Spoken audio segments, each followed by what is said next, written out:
Participate చేసినందుకు నేను చాలా ఆనందపడ్డాను, వాళ్ళందరితో కూడా ఇంటరాక్ట్ అయినందుకు. అయితే ఇందులో మరొక విశేషం ఏంటంటే అత్యధిక మంది సుమారు 40% మంది ఈరోజు అపాయింట్మెంట్ ఆర్డర్స్ తీసుకున్న వాళ్ళు శ్రీకాకుళం జిల్లా, విజయనగరం జిల్లా నుంచే ఉన్నారు. అంటే వెనుకబడినటువంటి ప్రాంతాలని చెప్తున్నటువంటి ప్రాంతాల నుంచి ఎంత కష్టపడినటువంటి యువత వస్తున్నారో ఒక్కసారి మనం గుర్తించాలి. గతంలో కూడా నేను పార్లమెంట్లో ఎంపీగా ఉన్నప్పుడు ఒక ప్రశ్న అడిగాను. ఆ పారామిలిటరీ ఫోర్సెస్లో ఈ ఆంధ్రప్రదేశ్ రాష్ట్రానికి సంబంధించి అత్యధిక మంది ఎక్కడ నుంచి భర్తీ అవుతున్నారని అంటే శ్రీకాకుళం జిల్లా అని వచ్చింది. అంటే మన శ్రీకాకుళం జిల్లా కానీ ఉత్తరాంధ్ర ప్రాంతం కానీ స్థానికంగానే పనిచేయడం కాకుండా ఎక్కడైనా సరే దేశం కోసం, దేశ రక్షణ కోసం ఏ ప్రాంతానికైనా వెళ్ళి పనిచేస్తామనడానికి ఈరోజు అపాయింట్మెంట్ ఆర్డర్స్ అత్యధికంగా పొందినటువంటి వాళ్ళందరూ కూడా ఒక ఉదాహరణ. అలాగే మరొక పక్కన కేంద్ర ప్రభుత్వం, రాష్ట్ర ప్రభుత్వం భారతదేశంలో ఉన్నటువంటి యువశక్తిని మనం సరైన మార్గంలో పెట్టాలంటే వాళ్ళకు ఉద్యోగ అవకాశాలు కల్పించాలి. ఒక పక్కన కేంద్ర ప్రభుత్వ సంస్థలు, రాష్ట్ర ప్రభుత్వంలో ఉన్నటువంటివి వాటన్ని ఉద్యోగాలు ఇస్తూనే ఆంట్రప్రినర్షిప్ కానీ, స్టార్టప్స్ కానీ స్వయం ప్రాతిపదికన వాళ్ళు కూడా ఒక పని చేసుకునే స్థాయిలో ఉండాలనే ఆలోచనతో అనేక కార్యక్రమాలు కూడా కేంద్ర ప్రభుత్వం, రాష్ట్ర ప్రభుత్వం కలిసి చేస్తున్నాయి. మరి ఎన్డీఏ ప్రభుత్వం తాలూకా ముఖ్య ఆలోచన యువతని ఎంకరేజ్ చేయాలి. దేశం సరైన మార్గంలో ముందుకు నడవాలనంటే యువశక్తిని సరిగ్గా మనం ఆ పొటెన్షియల్ని మనం క్యాప్చర్ చేసుకొని ముందుకు నడవాలనేది ప్రధానమంత్రి మోదీ గారు, అలాగే రాష్ట్ర ముఖ్యమంత్రి చంద్రబాబు నాయుడు గారు, అలాగే deputy chief minister Pawan Kalyan garu వీళ్ళందరి తాలూకు ఆలోచన. వాళ్ళు ఎక్కడ మాట్లాడినా మనం చూస్తుంటాం, ఖచ్చితంగా యువత గురించి ప్రత్యేకంగా వాళ్ళు ప్రస్తావిస్తూ యువతను ముందుకు తీసుకొని రావాలని వాళ్ళు ఏ ప్రోగ్రామ్స్ చేసినా సరే యూత్ సెంట్రిక్గా అన్ని కార్యక్రమాలు కూడా చేస్తున్నారు. అందులోనే భాగంగా ఈ రోజ్గార్ మేళా కూడా ఒక అద్భుతమైనటువంటి కార్యక్రమం. గతంలో 13 సార్లు ఇలాంటి రోజ్గార్ మేళాలు మోదీ గారి ఆధ్వర్యంలో జరిగాయి. ఈ 13 కార్యక్రమాల్లో సుమారు 7,79,000 మందికి 7,79,000 మందికి అపాయింట్మెంట్ ఆర్డర్స్ ఇవ్వడం జరిగింది. ఏ దేశంలో కూడా ఇంత పెద్ద ఎత్తున ఒక ప్రభుత్వ స్థాయి నుంచి ఉద్యోగాలు ఇవ్వడం అనేది ఎక్కడ కూడా జరగలేదు. కానీ మన భారతదేశంలో ఒక ఇంక్లూజివిటీ తీసుకొని రావాలని, ప్రభుత్వం వేరే కాదు, ప్రజలు వేరే కాదు, యువత వేరే కాదు, అందరూ కూడా పనిచేసేది, అందరూ కూడా కృషి చేసేది దేశ నిర్మాణం కోసమే అనే భావన కల్పించే విధంగా ఈ యొక్క రోజ్గార్ మేళా సక్సెస్ఫుల్గా ఈరోజు మనం నిర్వహించుకున్నాం. చాలా స్ఫూర్తిదాయకమైనటువంటి కార్యక్రమం ఇది. ఒక అవకాశంగా తీసుకొని భవిష్యత్తులో కూడా ఎంతోమంది యువత మరి ఇటువంటి కార్యక్రమాలు నిర్వహించేటప్పుడు వాళ్ళకు కూడా ఈ అవకాశంగా తీసుకొని వాళ్ళు కూడా ఒక మంచి ఉద్యోగం రాణించడానికి ఇది వాళ్ళకి కూడా స్ఫూర్తినివ్వాలని నేను భావిస్తున్నాను. అలాగే మన ఉత్తరాంధ్ర ప్రాంతానికి సంబంధించి ఎన్నో కార్యక్రమాలు మనం చేయడం జరుగుతుంది. మరి ముఖ్యంగా ఎన్డీఏ ప్రభుత్వం వచ్చిన తర్వాత రైల్వే జోన్కి సంబంధించినటువంటిది కూడా చాలా స్పీడప్ చేశాం. గత 5 సంవత్సరాలు ముందున్నటువంటి ప్రభుత్వం రైల్వే జోన్ అనౌన్స్ చేసినప్పటికీ కేంద్ర ప్రభుత్వం స్థానికంగా సుమారు 50 ఎకరాల ల్యాండ్ అది కూడా ఇవ్వలేకపోవడం వల్ల అంతరాయం కలిగింది. మళ్ళీ మన ప్రభుత్వం వచ్చిన తర్వాత డబుల్ ఇంజిన్ సర్కార్ తాలూకా స్పీడ్తో ఆ భూమిని కూడా ఈరోజు కేటాయించి వేగవంతంగా పనులు మొదలుపెట్టడానికి కార్యాచరణ కూడా మొదలుపెట్టాం. అలాగే మరొక పక్కన భోగాపురం దగ్గర ఎయిర్పోర్టు శరవేగంగా ఆ కార్యక్రమాలు కూడా చేస్తున్నాం.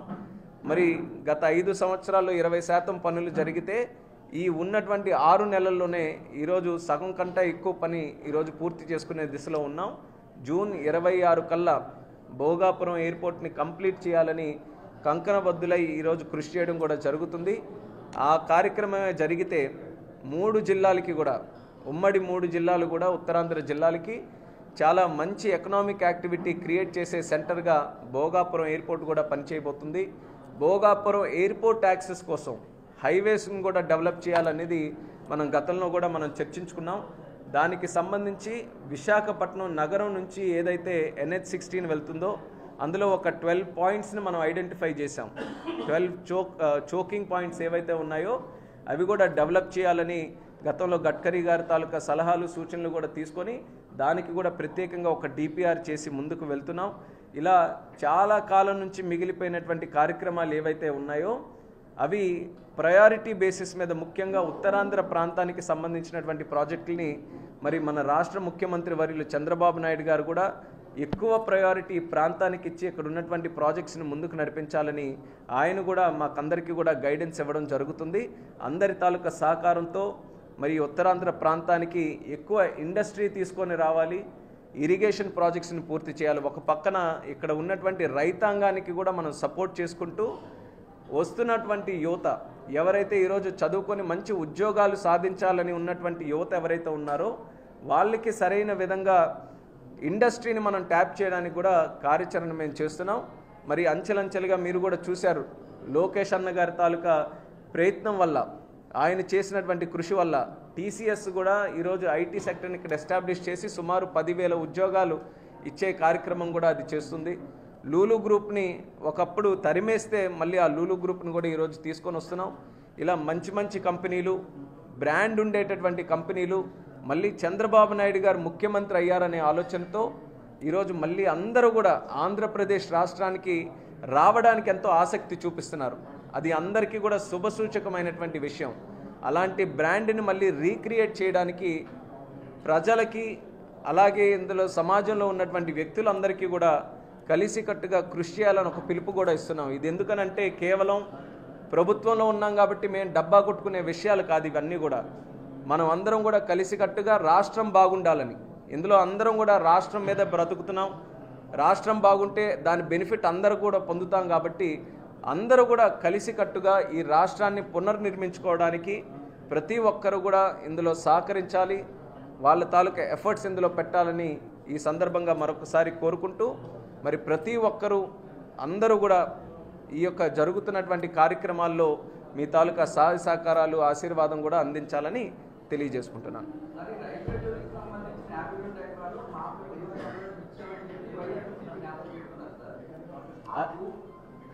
రైల్వే జోలికి సంబంధించిన 52 ఎకరాల చెంది వైఎస్ఆర్ దేశ ప్రభుత్వ హయాంలో ఇచ్చాము.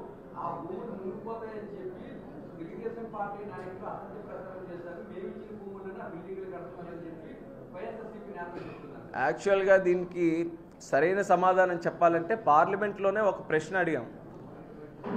ఆ పార్లమెంట్లో అడిగిన ప్రశ్న అనౌన్స్ చేసి ఇన్ని రోజులు అవుతుంది, ఎందుకు ఇంకా రైల్వే జోన్ స్టార్ట్ అవ్వలేదని బహుశా జనవరి నెలలో ఈ సంవత్సరం జనవరి నెలలోనే పార్లమెంట్లో అడిగితే పార్లమెంట్ సాక్షిగా కేంద్ర ప్రభుత్వం సమాధానం ఇచ్చింది. అనౌన్స్ చేసాం జోన్, కానీ రాష్ట్ర ప్రభుత్వం మాకు భూమి ఇవ్వలేదు. భూమి రాష్ట్ర ప్రభుత్వం దగ్గర ఉన్న విశాఖపట్నం అథారిటీ చేతిలో ఉన్న అది కాదు, రైల్వేస్కి మనం అందించాలి. ఆ రైల్వేస్కి అందించలేదు కాబట్టే పార్లమెంట్ సాక్షిగా ప్రభుత్వం కూడా సమాధానం చెప్పింది. ఆ సమస్య పరిష్కరించడానికి అందులో ఏవైతే అది భూములు మునిగిపోతాయనో లేకపోతే ఎవరి పేరు మీద ఉన్నాయి, ఇదంతా కూడా ఒక ప్రాసెస్. కానీ మన ప్రభుత్వం వచ్చిన తర్వాత టాప్ ప్రయారిటీగా తీసుకొని ఏ ఛాలెంజ్ ఉన్నా సరే ఛాలెంజెస్ క్లియర్ చేసి రైల్వేస్కి అప్పచెప్పాలని పట్టుదలతో కృషి చేశాం. కాబట్టి మళ్ళీ తిరిగి రైల్వేస్కి అప్పచెప్పాం, ఆ ల్యాండ్ క్లియర్ అయింది. గతంలో ల్యాండ్ ఇవ్వకుండా మేము చూపించామనంటే ఎలా అవుతుంది? ప్రభుత్వం తాలూకా బాధ్యత ఏంటంటే రైల్వే జోన్కి సంబంధించినటువంటి భవనాలు అక్కడ రావాలంటే రైల్వేస్కి ల్యాండ్ అప్పచెప్పాలి. 5 సంవత్సరాల్లో వాళ్ళు చేయలేదు ఆ పని, అది చేయలేదు. మేము వచ్చిన తర్వాత సమస్య ఏంటో తెలుసుకొని లోతుగా అది చూసి ఆ ల్యాండ్ని కూడా ఈరోజు ఇచ్చాం కాబట్టి అది క్లియర్ అయింది. స్టీల్ ప్లాంటు మొన్ననే కార్మికులు కూడా వెళ్ళి నేరుగా కేంద్ర మంత్రి గారిని కలిశారు. వాస్తవంగా చెప్పాలనంటే చాలా పెద్ద ఎత్తున సపోర్టు కేంద్ర మంత్రి హెచ్డి కుమారస్వామి గారు మన స్టీల్ ప్లాంట్కి, మన రాష్ట్రానికి, అలాగే ఆ స్టీల్ ప్లాంట్కి ఉండేటటువంటి ఆ మహత్వాన్ని తెలుసుకొని అది ఖచ్చితంగా ప్రభుత్వం దగ్గరే ఉండాలి, దానికి ఉన్న సమస్యలు కూడా పరిష్కరించాలనే ఆలోచనతోనే ఆయన కూడా కార్మికుల సంఘాల తాలూకు నాయకులు వెళ్తే వాళ్ళు కూడా స్పష్టంగా చెప్పారు, నా తరపున పూర్తి సహాయ సహకారాలు అందిస్తామని. కాబట్టి దానికి సంబంధించి అభద్రత భావన పెట్టుకోవడం అనేది అవసరం లేదు. దానికి ఏది విషయం ఉన్నా సరే ఇమీడియట్గా కేంద్ర మంత్రి గారు కూడా అందరికీ కలుస్తున్నారు. ఎవరు వచ్చినా సరే ప్లాంట్కి సంబంధించి ఏ విషయం చెప్పాలనుకున్నా సరే అందరూ కూడా కలుస్తున్నారు. చాలా లోతుగా అక్కడ ఉన్నటువంటి విషయాలన్నీ కూడా తెలుసుకొని ఆయనే ప్రస్తావించారు. దానికి అదనంగా కూడా కేంద్ర ప్రభుత్వం నుంచి నిధులు కేటాయించాలని కూడా ఒక ప్రస్తావన కూడా ఆయన పెట్టారు. మా తరపున ముఖ్యంగా చూసుకుంటే నేను కూడా గత 5 సంవత్సరాలు స్టీల్ ప్లాంట్కి సంబంధించి చాలా ఇష్యూస్, ఎప్పుడు ఏ ఇష్యూ వచ్చినా సరే పార్లమెంట్లో కూడా నేను రైజ్ చేశాను. దాని గురించి కొన్ని విషయాలు తెలిసిన వ్యక్తిని. క్యాబినెట్లో ఎప్పుడు కలిసినా నాకెప్పుడు అవకాశం వచ్చి స్టీల్ మినిస్టర్ గారుతో కలిసే అవకాశం వచ్చినా నేను ఖచ్చితంగా ఈ విషయాన్ని ఆయనకు కూడా ప్రస్తావిస్తున్నాను. ఆయన చాలా పాజిటివ్గా రియాక్ట్ అయ్యి కార్మికుల తాలూకా సమస్యలు కానీ, ప్లాంట్ ఆపరేషన్స్ తాలూకా సమస్యలు కానీ, లేకపోతే ఈ ప్రైవేటైజేషన్ తాలూకా సమస్యలు కానీ, వాటన్నిటి మీద కూడా మన ప్రజలు ఏమనుకుంటున్నారు, ఇక్కడ ప్రజలు ఏం కోరుకుంటున్నారు, వాటి ప్రకారమే ఆయన ఆలోచనలు కానీ ఆయన అడుగుజాడలు కానీ చూసుకుంటూ ముందుకెళ్తున్నారు. కాబట్టి అది మనకి చాలా కాన్ఫిడెన్స్ ఇచ్చే విషయం అనేది కూడా విశాఖపట్నం ప్రజలు, అలాగే ముఖ్యంగా స్టీల్ ప్లాంట్ తాలూకా కార్మికులకు కూడా తెలియజేస్తున్నాను. సార్ అల్లు అర్జున్ వ్యవహారం ఏ విధంగా చూస్తారు? ఎందుకు ఇప్పుడు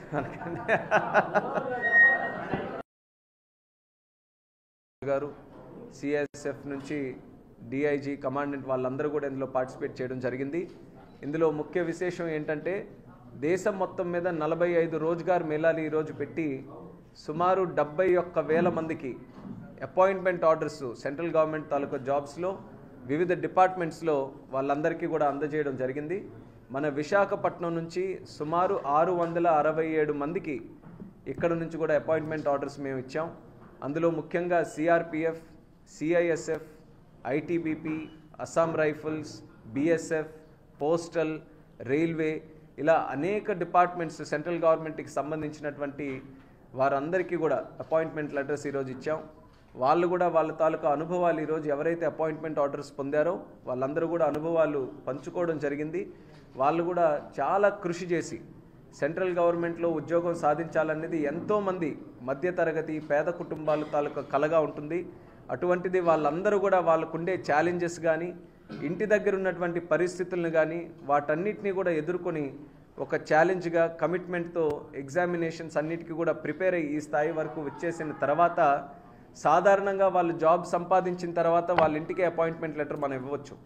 కానీ వాళ్ళకి కూడా ఒక గౌరవం ఇచ్చే విధంగా, వాళ్ళకి కూడా మోటివేట్ చేసి ఎంకరేజ్ చేసే విధంగా ప్రధానమంత్రి గారు ఈ రోజ్గార్ మేళా పెట్టి వాళ్ళలో దేశం కోసం సర్వీస్ చేయాలనేటటువంటి ఒక భక్తి భావన క్రియేట్ చేయాలనే ఆలోచనతో ఈ రోజ్గార్ మేళాస్ నిర్వహించాం. చాలా సక్సెస్ఫుల్గా జరిగింది.